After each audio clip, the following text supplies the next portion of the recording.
कर सकें। ठीक है, बहुत शुक्रिया नुमान आपका।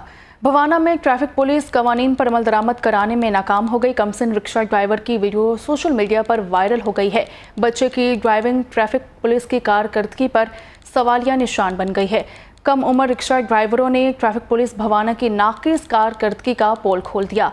Sector incharge traffic police Amanullah Sehgal traffic कवानीन पर अमल दरामद कराने में नाकाम हो चुके हैं।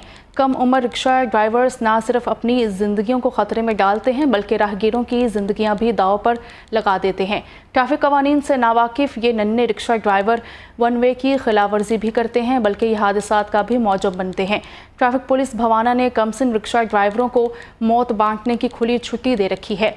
अगर कम उम्र ड्राइवरों की हौसला शिकनी ना की गई तो हादसात में इजाफा होगा। शहरियों ने इस्लाह अहवाल का मुतालबा किया है। वापिस आएंगे एक ब्रेक के बाद।